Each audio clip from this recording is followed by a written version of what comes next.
हर हर महादेव। स्वागत है आप सभी शिव भक्तों का महाकाल कन्या चैनल पर, जहां हम हर दिन भगवान शिव की दिव्य कथाएं, पुराणों का सार और भक्ति की वो अमृत धारा लाते हैं जो जीवन को शुद्ध करती है, चेतना को जागृत करती है।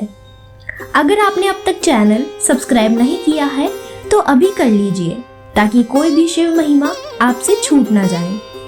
प्यारे शिव भक्तों, पिछले अध्याय में हमने जाना शिव भक्तों की महिमा और उनके दिव्य लक्षण।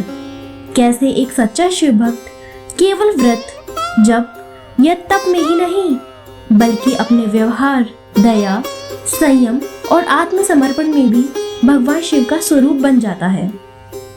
और आज हम सुनने जा रहे हैं विंध्येश्वर संहिता के अध्याय 8 की गूढ़ कथा, जिसमें बताया गया है शिव व्रतों की महिमा, विशेष रूप से सोमवार व्रत और प्रदोष व्रत की विधियां और उनका महत्व।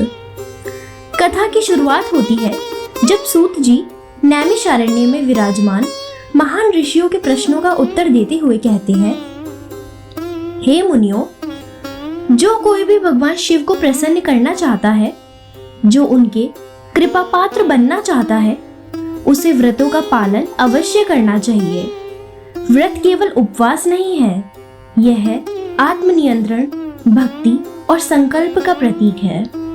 सोमवार व्रत, विशेष रूप से सावन मास की सोमवती व्रत, भगवान शिव को अत्यंत प्रिय है।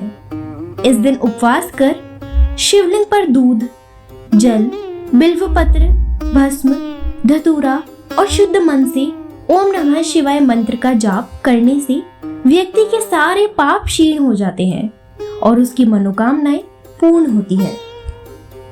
सूत जी बताते हैं, एक बार पार्वती जी ने भी भगवान शिव से यही प्रश्न पूछा था कि हे प्रभु, ऐसा कौन सा व्रत है जो स्त्रियों और पुरुषों दोनों को सुख, संतान, समृद्धि और मोक्ष प्रदान करता है।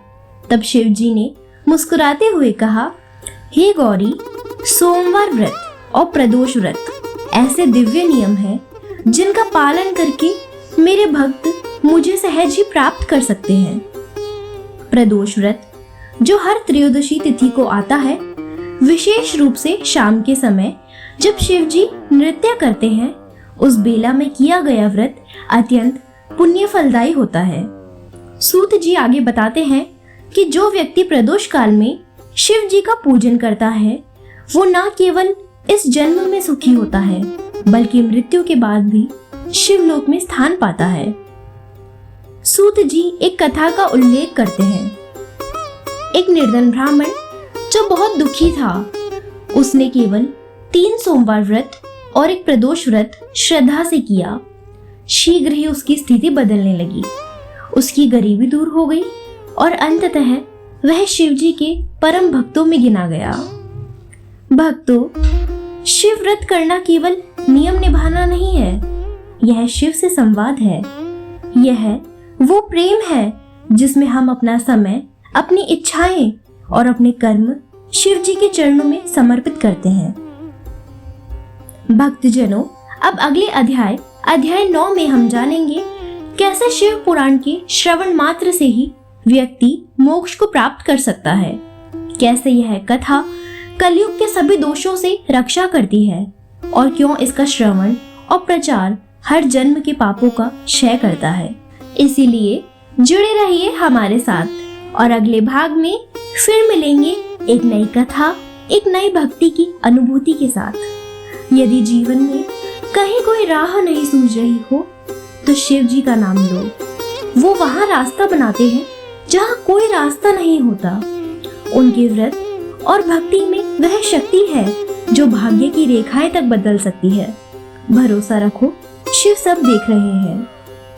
वीडियो पसंद आए तो लाइक करें, कमेंट में हर हर महादेव लिखें और चैनल को सब्सक्राइब करना ना भूलें। शिव जी आप सभी पर अपनी कृपा सदैव बनाए रखे। हर हर महादेव।